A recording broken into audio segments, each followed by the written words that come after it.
you ready?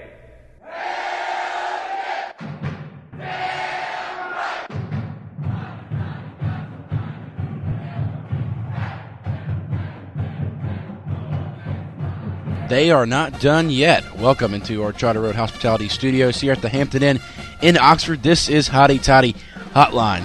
Referring to the Ole Miss Rebels, of course, the Ole Miss football team went to Vaught-Hemingway Stadium Saturday with their backs against the walls against the 15th-ranked Texas A&M Aggies, and boy, did Ole Miss deliver. Ole Miss comes up with the huge 23-3 victory over the Aggies, and it was a completely different football team that we saw on the gridiron on Saturday.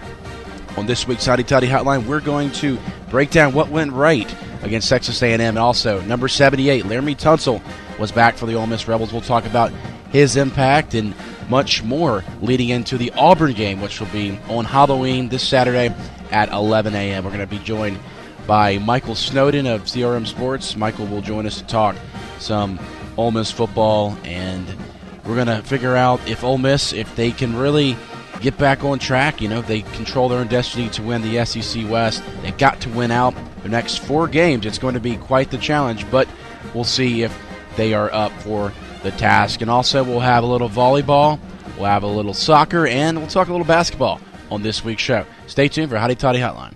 Hey, Rebels, your truck is here. Allen Samuels Chrysler Dodge Jeep Ram in Oxford presents the all-new Ram Rebel. It's Ram, the Rebel way. Send an unmistakable signal. Rebel, 24/7. Ram Rebel, from your friend in the car business. Allen Samuels Chrysler Dodge Jeep Ram in Oxford. Come by, let's be friends.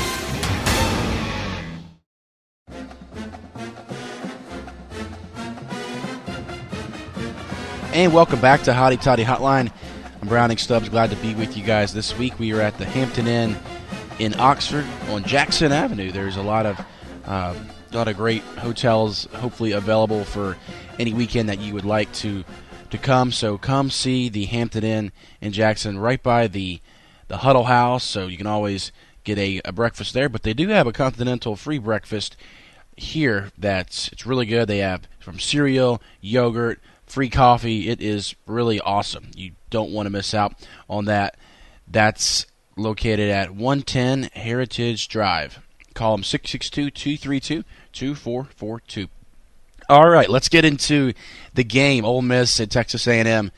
A lot of doubters going into this game. Ole Miss, they ended up being a 6-point favorite in the football game, but a lot of people did not think they could beat this offense in Texas A&M, a new and improved defense led by John Chavis, the defensive coordinator.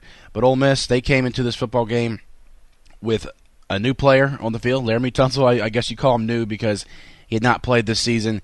And he came in, started at left tackle, and he was very, very grateful to play in this game. He was pumped up. The crowd went crazy when they announced Laramie was in the starting lineup. And also, Ole Miss did get back linebacker C.J. Johnson, who got injured a couple games ago as well. So they had both of those guys on the field. Robert Condici did not play in this game as he had headaches waking up Saturday morning following the concussion last week against Memphis. So what went right? So Ole Miss, their offense really started clicking. It started in the first quarter. Chad Kelly was very, very effective in this football game. He threw 26 for 41 for 241 yards, 2 touchdowns. Did have 3 interceptions. I wouldn't say all those were his fault, but I think part of the problem with Chad Kelly and why he's getting these passes batted and deflected is because of his size. And also one other thing, not having Laramie Tunsil out there, was probably a reason too. But we saw with Bo Wallace. Bo Wallace really didn't have a lot of batted passes because he was so tall. And Chad Kelly, was a few inches shorter than Bo. Speaking of Bo Wallace was in attendance. I saw him on the field before the game. Also, McLovin from Superbad. He took pictures with a lot of Ole Miss people. He was there, so it was pretty cool to see McLovin there. But yeah, we mentioned it. So the first quarter, Ole Miss had a very, very successful drive with 2.5 minutes left in the first quarter. Chad Kelly found Evan Ingram for the 70-yard touchdown, and that really you kind of knew Ole Miss was going to have something going then, because they really did two things well in this game. They threw the ball very well, and they ran the ball very well. In order to win a football game, you got to do both of those things. Ole Miss did have a halftime lead of 16-3. Gary Wonderlake had 3 field goals in the second quarter that put Ole Miss up at the half. It was a very interesting game, just watching Laramie Tunsil, because he opened up so much room in the running game. Ole Miss, they rushed for 230 yards on the ground. I mean, that is pretty impressive for Ole Miss, because they really have struggled to run the football. Coach Freese said that after the game. We have struggled to run the ball, and we need to find answers. Well, they found answers against Texas A&M thanks to Laramie Tunsil being back. Vaughn Cooper shifted to right tackle where he's used to playing, so that was pretty good to have the normal offensive line back. Those rushing yards were the most yards in an SEC game all season for Ole Miss, so it's good that they got back on track. Second half, it was a lot of the same. Texas A&M, they were awful. I mean, I don't know how to put it, but their quarterback, Kyle Allen, threw 13 straight incompletions in the third quarter. He did not complete a pass in the third quarter. He finished 12 of 34 for 88 yards and an interception. A&M had literally nothing going on, and the defense for Ole Miss played really well. Mike Hilton, 12 tackles, was phenomenal for Ole Miss as well. Really just, Ole Miss also controlled the time of possession in this game. Had the ball 35 minutes, 48 seconds compared to A&M's 24 minutes and 12 seconds. A&M had 3 turnovers. That didn't help their case either. But, in the fourth quarter, they actually benched Kyle Allen. So, A&M, they have a lot of problems that they have to face coming up. But, Ole Miss, they did score a touchdown in the third quarter. That was the only score. Chad Kelly threw a bomb to Laquan Treadwell for 58 yards for a touchdown. Treadwell finished with 5 catches, 102 receiving yards, and a touchdown. Now, on the ground game for the Rebels, we talked about how awesome they played. Jalen Walton, 22 carries for 97 yards. Akeem Judd, 12 carries for 68 yards. And Jordan Wilkins had 8 carries for 42 yards. So overall, just a great performance for the Ole Miss Rebels. They were in much need of a win, because they had lost 2 embarrassing games to Florida and Memphis.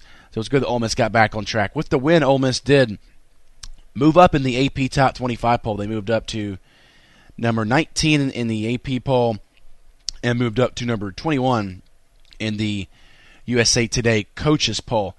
Ole Miss, they now will travel to take on the Auburn Tigers on Saturday. Auburn actually lost a crazy 4-overtime game to Arkansas. I believe that one was it was in Fayetteville, and Auburn had the lead in that game, but they fell 54-46 to Arkansas.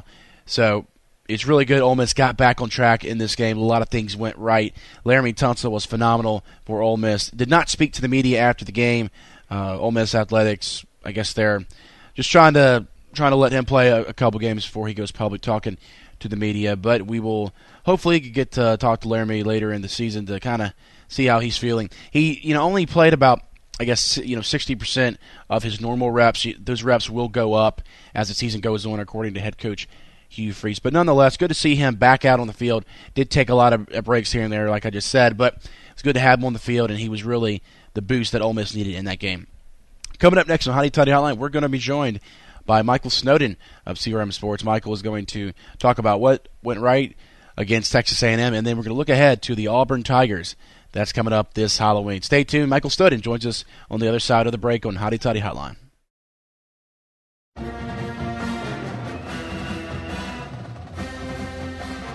Welcome back in the Hotty Toddy Hotline. We're now joined by Michael Snowden of CRM Sports. Michael, how's it going? It's going well, Brownie. How are you? Doing well. Always in good spirits when the Rebels get a victory. Of course, Michael, we're talking about the 23-3 win over the Texas A&M Aggies. Michael, a lot went right for the Rebels in this game. A lot to digest about the victory over the 15th-ranked Aggies. Tell me what you saw. I mean, what did you like? Was it pretty cool seeing number 78 back out there? Yeah, I mean, that's first things first. We got to talk about big man Laramie, and people have now realized what this Ole Miss team was about when Laramie was out there. he takes Jalen Walton from just being a subpar runner and makes him look like a stud. And it really opened up the game for the Rebels, and it was just great to see everybody playing well. And I was very surprised with how in sync the offense was. Chad Kelly did throw a couple of bad interceptions, but you know what? The Rebels' defense looked great, and that's the second point. The Land Sharks were finally back yesterday. They held a Texas A&M team that has a very explosive offense. They just put up, I believe, 35-28 on Alabama last week, and they went out there and they won, and easily the Rebels could have won that 30-3. But Laramie being back out there truly helps the team, and the Land Sharks are back. So it's fun, but we've learned this season that you cannot overlook the next opponent, and it was a fun win, but we got to stay focused and get ready for next week against Auburn. You did talk about, having Laramie out there. He was very, very good. He opened up a lot of space for the running backs. I mean, talk about, just kind of what you saw from him and the offensive line that led to, I think from Ole Miss we saw on the ground 230 rushing yards. So, what improved, just having Laramie out there with the running game? Just spacing. I mean, Laramie opens up the field and creates holes that were just not there. I mean, when you've got a lineman that is specifically nothing but just mass, of pure muscle mass, compared to most other linemen, who are kind of big, it was really interesting. But I'll tell you what, another great thing about that game was the offensive line played nearly a flawless game, it seemed like. And there was only one mishap, and it was on the center, Ben Still, and it really wasn't even a chop block if you look at the replay. So the offensive line that has been the issue for the Rebels finally gets fixed up, and you see that, and that, a 20-point win happened. But as far as just seeing the running game look good, that was something that Ole Miss just did not have in the first 6 games. Luckily, Ole Miss was able to go 7 games. But now that it's there, due to the All-American, it's going to be a deadly Ole Miss team. You cannot just look at Ole Miss now and say, oh, there's no run game, because now you've got Laramie, and the offensive line's getting healthier, and everybody's getting together, and the running game's getting deadly. Jalen Walton's looking good, and it's just getting very, very competitive out there. So it'll be fun to see. Talking about Texas A&M, you mentioned how they put up about 28 or whatever it was on Alabama, but Kyle Allen, their quarterback, through 13 straight incompletions, did not complete a pass in the third quarter. Their offense just that. I'm a big fan of Kevin Sumlin. I think he's a great guy, great coach. Did good things at Houston with Case Keenum, and then did well with Johnny Manziel. But do you think that people are kind of overrating Texas A&M? Because I thought their performance was just horrible. I do, for sure. I've never been a firm believer in Texas A&M. They were unranked when the season started for a reason. People were just not expecting a lot out of A&M. And Johnny Manziel's a once-in-a-lifetime kind of quarterback that you get. He's one of those Tim Tebow kind of players, but he didn't take A&M nearly as far. But it's amazing just, how A&M looked like they were just a huge threat to win the SEC. And the first 2 teams they play, they just get annihilated. They at least were in the game against Bama for a little bit, and they easily could have been shut out yesterday. But regardless, that was still a good win. You can't just say, they beat a New Mexico State. Texas A&M's a decent team. They're just not a great team in the West. They did handle Mississippi State, who was ranked. And they, there's always a possibility for an upset. Look what they did to Auburn last year. So, they're a good team, not great, but, Kevin Sumlin just needs to, figure out what's all up with them. They just really are not a threat in the SEC right now. But, overall, great showing yesterday for the Rebels against a decent team. Michael, let's look ahead to the Auburn Tigers. What many thought this game could have been one of those games that decided the West. Auburn, things have gone really south for them this year, Michael. It started with their quarterback, Josh Johnson, just not fitting in. He was kind of good last year, but, things did not work out for him this year. They barely beat Jacksonville State. They had to go to overtime to beat them. Why was this team so disappointed and overrated to start the year? Well, I mean, they had on paper that team looked incredible, but what a lot of people overlooked was they had saw one game from Jeremy Johnson and thought, oh man, this guy's going to be incredible. But that just was not the case. He had too much pressure on him, couldn't handle it, and things started falling from there. If you don't have a good quarterback, you're not going to have a good team. No matter if you have Chris Davis or Ricardo Lewis or whoever you've got, you can only do so much with that. But Auburn, just their season's gone south. And if you want to take another look at Auburn, it's been another thing that's amazing. Yesterday, they had an amazing game against Arkansas.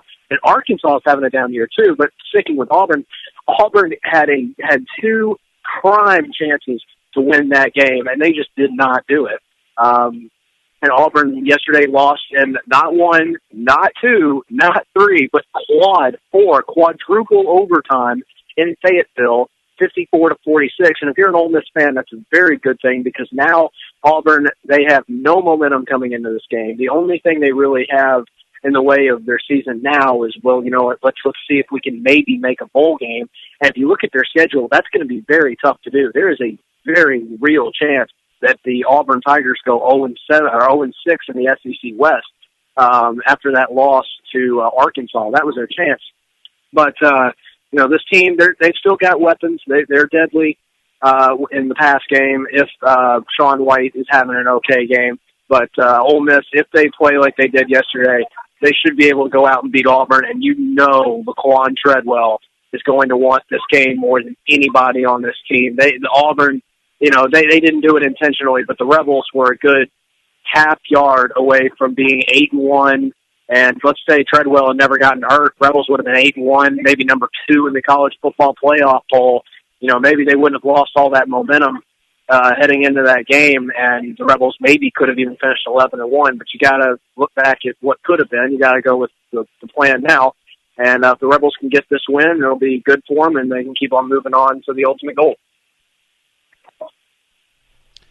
Michael, the Ole Miss Rebels, so far they're opening up as a 6-point favorite at Auburn. And it's, you did mention they do still have weapons. Peyton Barber at running back, he's deadly. He's got 770 yards on the season, so he averages about 100 yards per game, 12 touchdowns, and they still got Ricardo Lewis at wide receiver. So, a team that's definitely scary. I mean, outside of maybe Sean White, what really scares you about this team?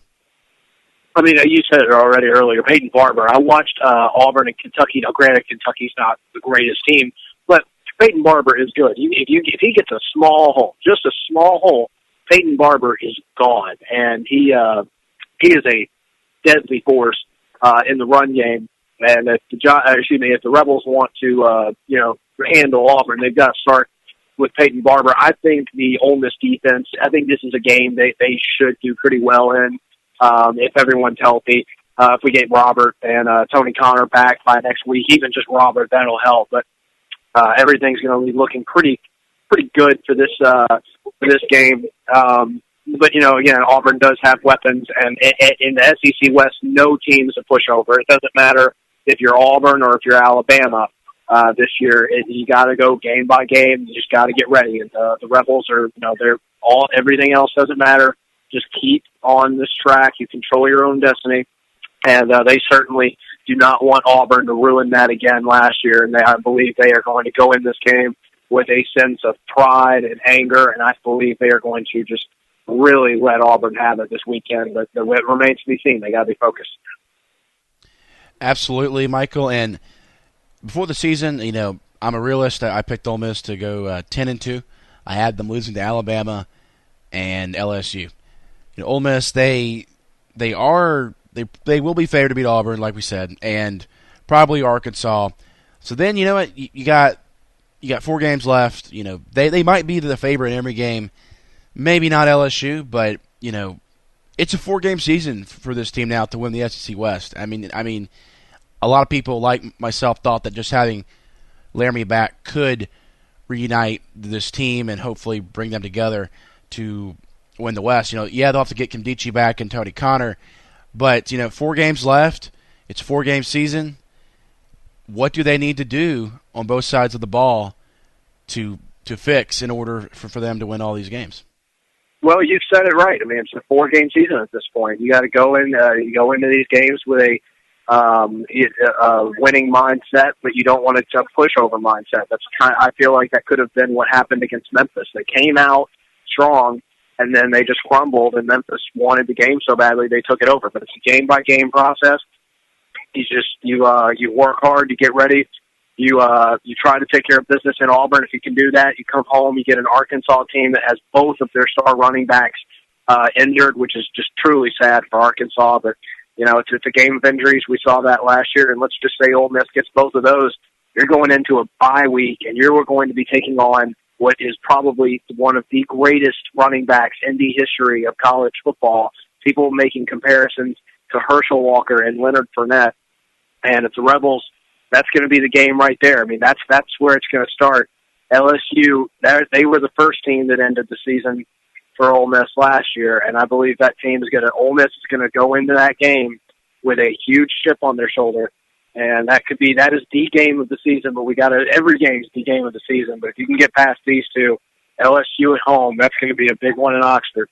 And people don't need to overlook State either. State is a good team. They are very angry from last year. The Egg Bowl's at home. Dak Prescott is a senior, and they are going to want to do the exact. Let's just say Ole Miss does win out, and they have one game left against State. If State was in a position where they could have easily possibly gone to the college football playoff, Ole Miss ends their dream season.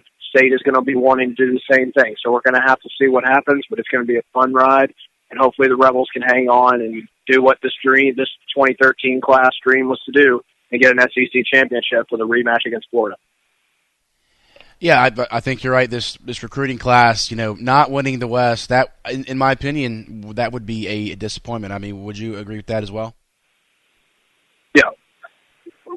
Yeah, no, they came to Oxford. They wanted to do something special, and a SEC championship would make it for them the hardest conference in the country, and that's what they want. So we'll have to see if they can do it. They've got 4 games to do it. They control their destiny, and if they truly want it, hopefully they'll go get it. And Michael, looking around, college football, it's not just going to be the SEC that they're going to have to take down, to win the championship, but there's teams like Ohio State, Baylor, TCU. I mean, there's a lot of great teams in college football. In your opinion, who are the top 4 best teams right now? Top 4 teams right now. I'm going to go with I'll go 4-1. I think number 4 right now. Actually, no, excuse me. I'm going to go 1-4. I'm going to start with Clemson. People are really underlooking this team. Clemson is an unbelievable football team. Look what they did to Miami yesterday, 58-0. Worst loss in the history of Miami's program. Number 2, I really do like this team, Baylor. Baylor is an explosive offensive threat, but the one problem Baylor's got going is their quarterback is injured with a broken neck bone, and I believe right now there's no timetable for his return. However, the coach says the backup is more than willing to carry this team, but Baylor's got a very tough schedule coming up in November. With TCU, Oklahoma State, who, by the way, is also undefeated, and Texas, that is also a upset central team. So Baylor's got a question. And then LSU, I'm going to put it number 3. I'm going to jump them over Ohio State because of the improvement we've seen from Brandon Harris and obviously Leonard Fournette just being an incredible running back. And then number 4, you can't knock Ohio State out. But yes, they have a weak schedule and have played absolutely nobody yet. But they are the defending national champions, and they're undefeated. So I'm not going to keep them out of the top 4 just yet. So Ohio State finishes off the top 4 for me.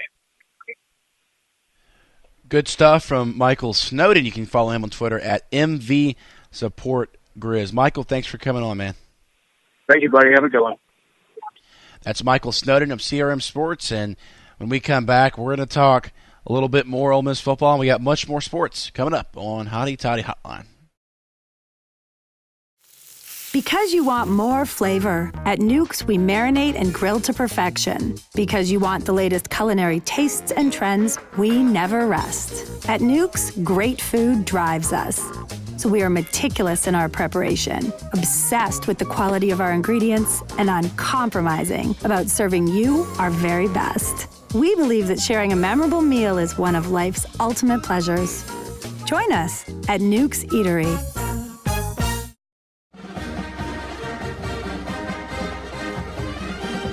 I want to thank Michael Snowden for coming on Hotty Toddy Hotline this week, and we are back. We are going to be talking some Ole Miss basketball. Media Day for Ole Miss men's and women's basketball is on Monday, and there's a lot of questions to talk about these Ole Miss basketball teams, and of course the new pavilion. That's the big news for Ole Miss men's and women's basketball. The pavilion at Ole Miss set to open January 7th for the men's basketball team, and then January 9th for the women's basketball team. So it's going to be an interesting season for both of these teams. Last week, there was the SEC Media Days in Charlotte held, and Ole Miss women's basketball was projected to finish 6th in the SEC. Meanwhile, the men's, they were projected to finish 9th in the SEC. Stephon Moody was named to the preseason All-SEC first team, so congrats to Stephon Moody. Hopefully he can have another great year. There's been a lot of, Sports Illustrated came out with a list of, the top scorers of college basketball. They ranked Moody as number 3, so it's good to have him back. I think this kind of went under the radar over the summer, but he did get a DUI. I guess we'll find out at Media Days if he will have to get suspended for that. I'm not really sure about that. I remember when Marshall Henderson played at Ole Miss, in the summer after the season that Ole Miss made the NCAA tournament, he got pulled over and had some let's just say inappropriate things in the car, and he did serve a 3-game suspension because of that. He went to rehab and all of that stuff too. But Moody, I'm not sure if he'll be suspended, but that could have a minor impact to start the season. Ole Miss basketball, they tipped things off on November 5th in an exhibition against Clayton State, while the first game is November 13th against Northwestern State. That one is set for 6 p.m. at the Tad Smith Coliseum. Ole Miss basketball, they have a lot of new faces on the team this year. One of the questions that will be asked to Andy Kennedy this week is, who's going to replace Jarvis Summers, the point guard last year who, he kind of struggled, but he was a leader for the Ole Miss basketball team. But the man it's supposed to be Sam Finley. Sam is a transfer from Riverside, California. He played at he did play at UC Riverside, but was playing in JUCO at Howard College, last year. He's a really good player. He was the Big West Conference's 6th man of the year back when he played for Riverside, and he averaged 17 points, 5 rebounds, and 2 assists last year for the Howard College Hawks. They're in Texas, so that's where he was playing. So hopefully Finley, he's got decent size, 6'2", 180, so he's kind of similar to Jarvis in that way, but he's a heck of an athlete, better athlete than Jarvis, so hopefully he will be able to make a lot of threes. Some of the returners from last year is Terry Brutus. Terry Brutus did not play a whole lot last year as he was recovering from foot and knee surgeries. Only played in 2 games. There's Terrence Davis. Redshirted last year. He'll be playing this year. And, we mentioned Stephon Moody, Marcanvis Hyman. He was a freshman last year. Marcanvis did not play a whole lot last year, but he will come back. And he played in 6 games and only averaged a point per game. Also, Martavius Newby, the great defensive player Ole Miss has, he will be a senior this year, and expect him to start on the wing. Also, Anthony Perez is a senior, the stretch 4. Hopefully can get more consistent with his rebounding and his threes. He's 6'9", but he only weighs 205. Gotta hope maybe he can bulk up a little bit to give Ole Miss some help inside. And then the big man, Sebastian Saiz, the biggest guy on the team, 6'9", 233. Hopefully he's developed a little bit over the summer as well. And then, of course, we talked about Finley, Tomas Gilio. He's a new guy from Poland that will be coming into play. So a lot of new faces for Ole Miss men's basketball, and like I said, season tips off on November 13th. Meanwhile, Ole Miss women's basketball, led by our friend of the show, Matt Insel. They will tip things off also in Tatsmouth Coliseum on November the 6th with an exhibition against Christian Brothers, and then they play against Mississippi Valley State to start the year. That's in the kids game where all the kids from the Oxford School District come and watch the Rebels play at 11 a.m. This team, they'll be replacing their all-SEC player in Tia Falleru. Tia Falleru, of course, was the bread and butter of this team the last few years. She averaged a double-double last year, so it'll be interesting to see how they replace her. She did not get drafted in the WNBA, but I think she's going to be trying to play professional ball. We talk about, this is kind of a small team, not having her out there because, she was about 6'4". But you got to have guys step up like Bretta Hart. She's a junior now. She plays like a power forward type role. Also, Shaquila Joseph, hopefully she's gotten stronger at her rebounding.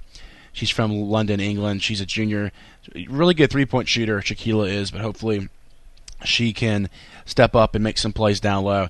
And, of course, you got Kelsey Briggs, played really well last year. She'll be one of those guys down low for the Rebels. And then on the guards, you got Queen Hayes, the point guard, and Erica Sisk from Oxford. She will be the main guard for Ole Miss this season. So a lot of interesting players on this Ole Miss women's basketball team. Can't wait to see how they do this season. She was the second leading scorer last year at 9 points per game. She'll be back for Ole Miss. So basketball, is coming up. I can't wait for the pavilion to open. They're now putting in the court as we speak. So they're basically just putting the final touches on it, and it will be ready in about 2 months for all of Ole Miss basketball. So it's going to be pretty exciting to see that stadium open, and it'll probably bring a lot of students because there's going to be some restaurants in there as well, like a Cane's Chicken, I believe, and a Steak and Shake. Those sound very, very, very, very yummy to me. All right, we're going to take a break on Hotty Toddy Hotline. When we come back, we're going to talk some Ole Miss soccer and volleyball. Keep it here.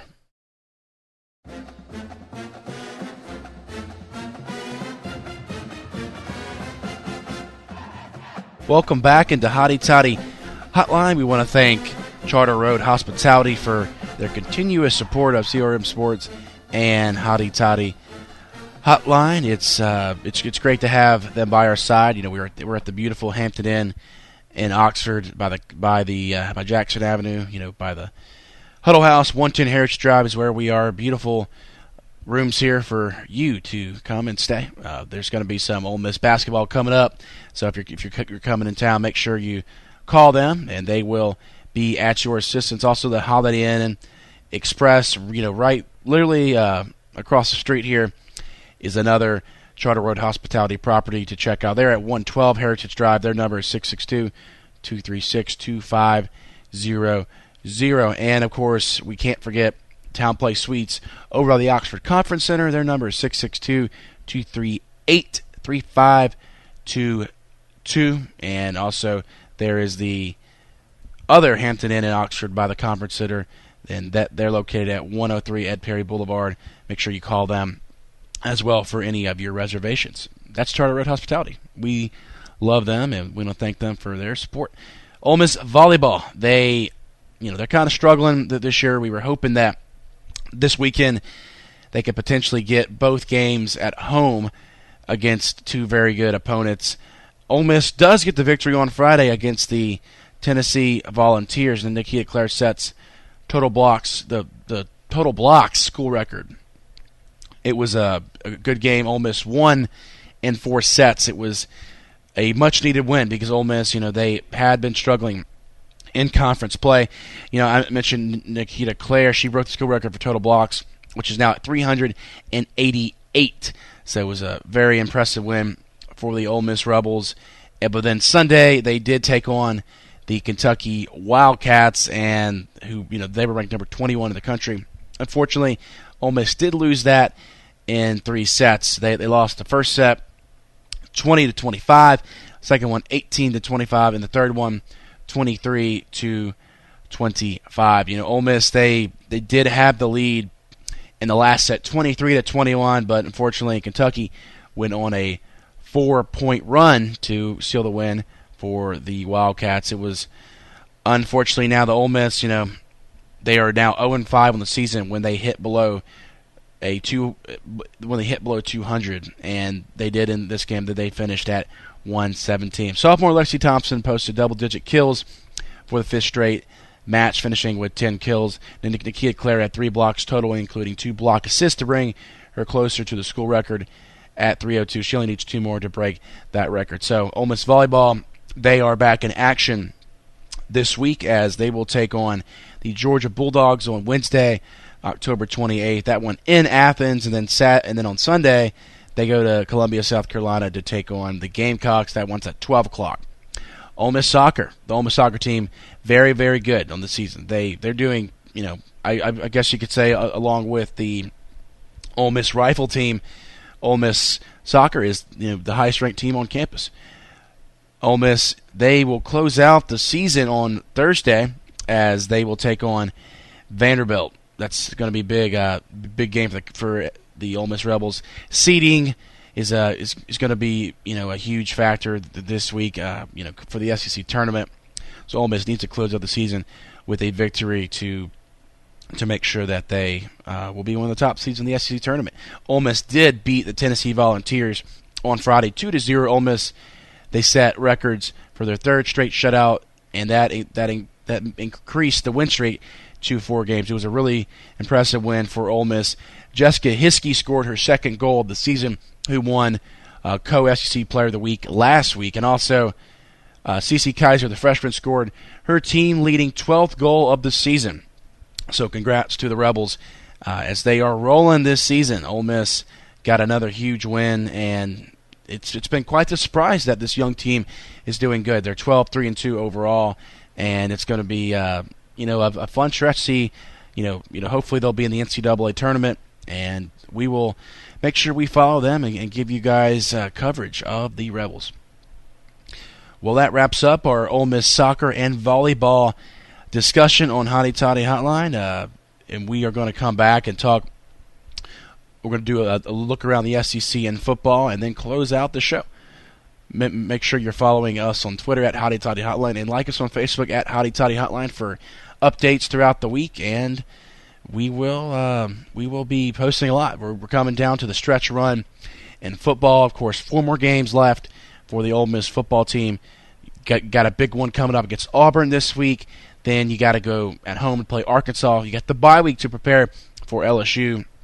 And then, of course, closing out against your rival in Starkville, the Mississippi State Bulldogs. They are now back in the top 25 poll as well. Mississippi State is number 25, so they are they're 6-2 in the year. They're kind of a sleeper team. The Ole Miss better be looking out for when Ole Miss plays them on the last game of the season. So great things happening in Ole Miss athletics. We talked soccer, talked volleyball. Volleyball's kind of struggling, but hopefully they'll get things back up to par.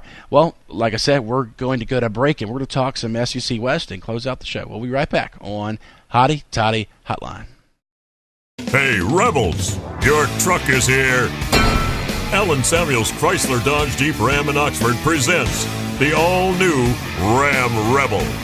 It's Ram, the Rebel way. Send an unmistakable signal. Rebel 24/7. Ram Rebel from your friend in the car business. Allen Samuels Chrysler Dodge Jeep Ram in Oxford. Come by, let's be friends.